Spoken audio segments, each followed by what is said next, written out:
ये भागवत का, कथा का, यज्ञ का, अनुष्ठान का संकल्प, ये कोई सामान्य संकल्प नहीं होता। ये संकल्प परमात्मा की प्रेरणा से होता है। और बंधुओं माताओं, यदि किसी को लगता हो कि ये कथा प्रयास से, प्रयत्न से, पुरुषार्थ से, पैसे से, परिश्रम से, बाहुबल से, प्रभाव से कोई करवा ले, तो ऐसा कदापि नहीं हो सकता। यह एक मिथ्या अनुमान होगा या मिथ्याभिमान बोल सकते हैं। ये कथा प्रयत्न से, पुरुषार्थ से, परिश्रम से, पैसे से या बाहुबल से हो जाए तो आपने भी देखा होगा और हमने भी तो देखा ही है।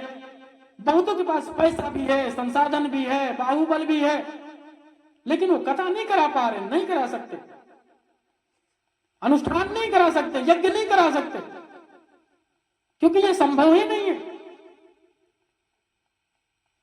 ये जो कथा है, यज्ञ है, अनुष्ठान है, सत्संग है, सत्कर्म है, ये परमात्मा की कृपा से ही संभव हो पाता है। और ये भी स्पष्ट कर दो, सामान्य कृपा से नहीं मिलता। सामान्य कृपा से आपको घर मिलेगा, परिवार मिलेगा, धन मिलेगा, रुपया, पैसा, गाड़ी, घोड़ा, बंगला, मकान, दुकान, पद, प्रतिष्ठा, मान, सम्मान, कीर्ति, वैभव, यश, ये सब आपको मिल सकता है सामान्य कृपा से। परंतु अगर कथा, सत्संग, सत्कर्म के रास्ते पे हमें चलना है तो उसके लिए हमें भगवान की, प्रभु की, ईश्वर की, परमात्मा की विशेष कृपा की आवश्यकता होगी। तो ये कथा, भागवत, सत्संग ये हमें मिलती कैसे है बंधुओं माता?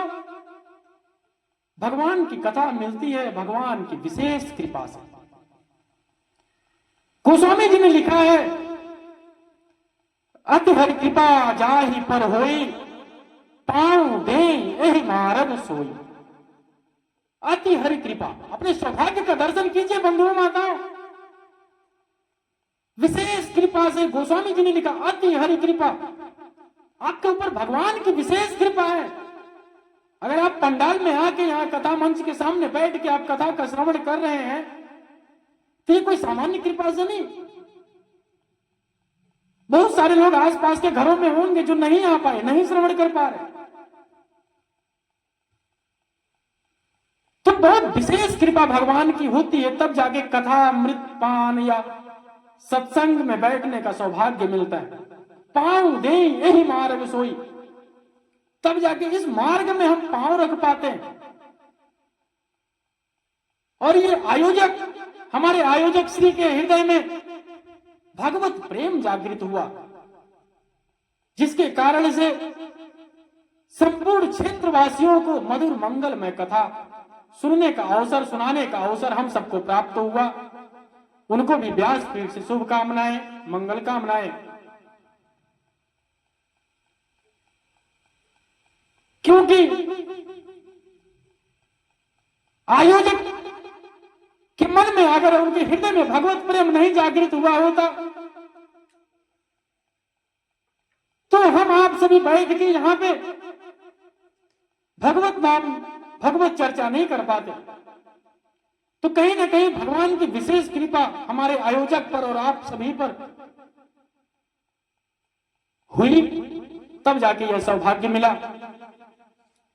ये जो भागवत की कथा है, भागवत कहते किसे हैं? जो भगवान का हो गया वही भागवत। कठिन परिभाषाएं हम लोग सुनते रहेंगे कथा के क्रम में। आज प्रथम दिवस है, सरल परिभाषा सुनिए। भागवत कहते किसे हैं? जो भगवान का हो गया वही भागवत है। अब भागवत में सुनाया क्या गया है? भागवता प्रोक्तम इति भागवतम, भगवान ने जो कहा वही सुनाया गया है। यानी भगवान द्वारा कही हुई वाणी ही भागवत है। भागवत में 4 अक्षर होते हैं, भा, ग, वा और त। बड़ी सूक्ष्मता से दर्शन करिए। आज प्रथम दिन है, पहले महिमा या महात्म समझिए, भागवत का बिना महिमा समझे आप समझ नहीं पाएंगे उद्देश्य इस कथा का क्या है। क्योंकि जिसके महिमा को ना जाना जाए, जिसके महिमा को ना जाना जाए, महात्म को ना जाना जाए, जिसके बारे में ना जाना जाए, जिसके प्रभाव को ना जाना जाए, उसके प्रति श्रद्धा विश्वास का जन्म नहीं होता। इसलिए व्यास भगवान की आज्ञा है, हमारे आचार्यों की आज्ञा है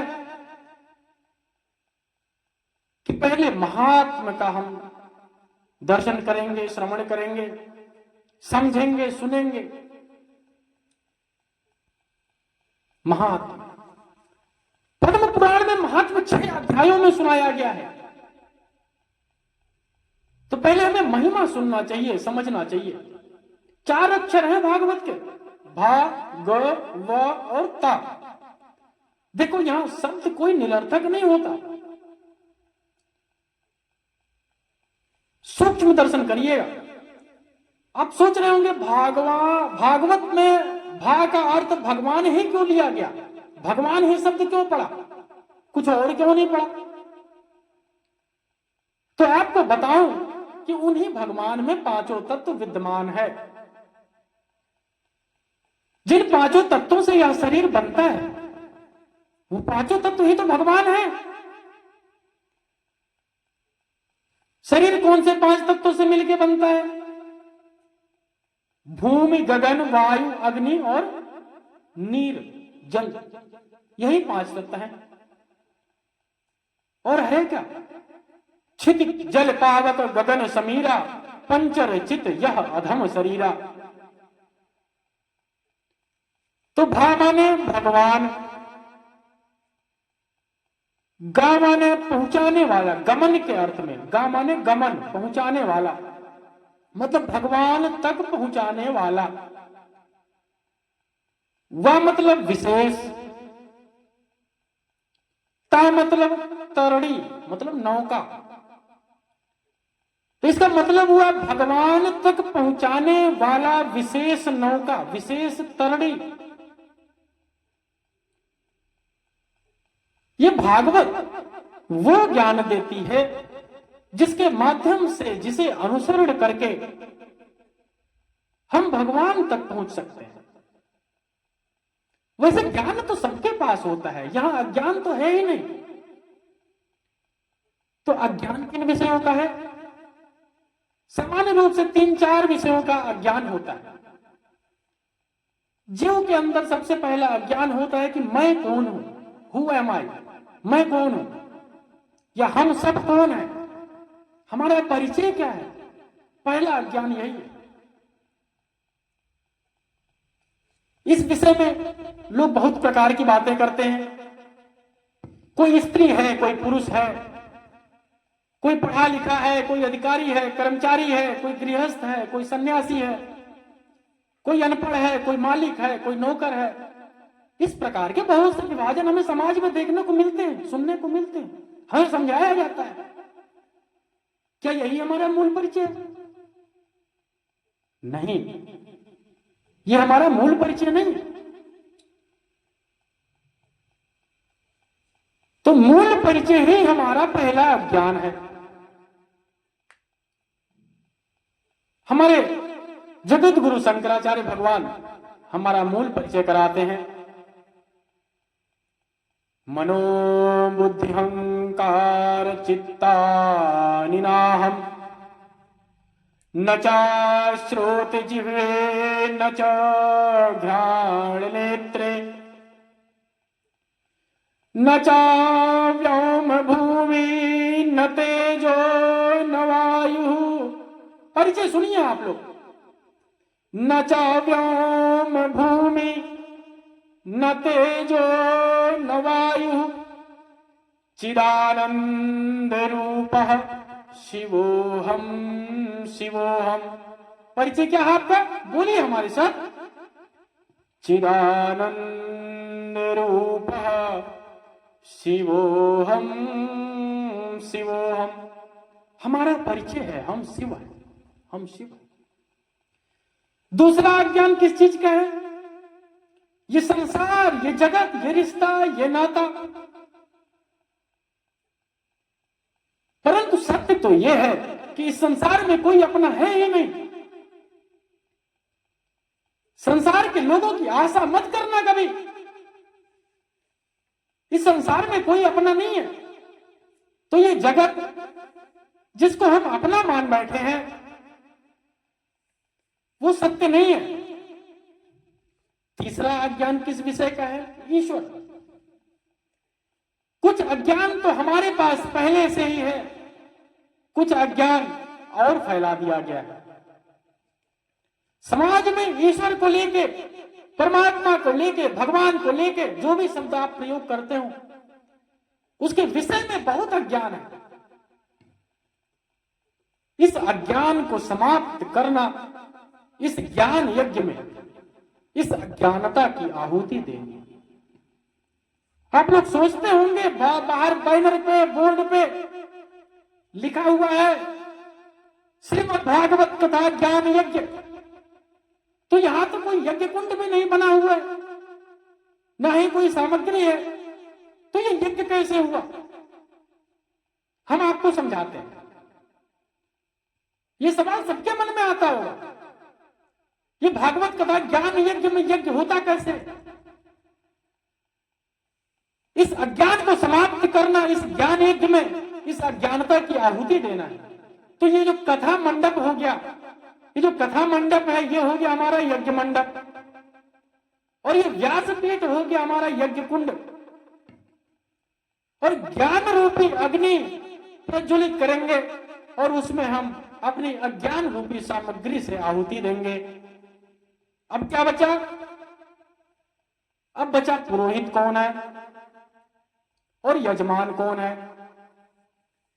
तो पुरोहित वो है जिसके पास शास्त्र है, और यजमान वो है जिसके पास अज्ञान है।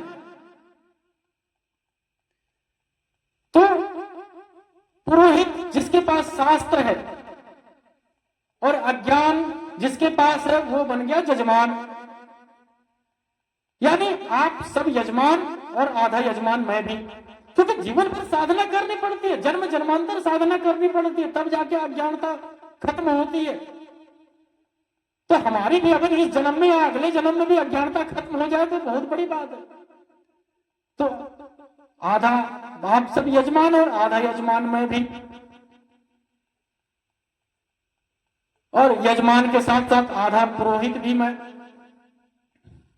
तो हम सब मिलकर आज इस ज्ञान यज्ञ में अपने अज्ञान की आहुति देंगे।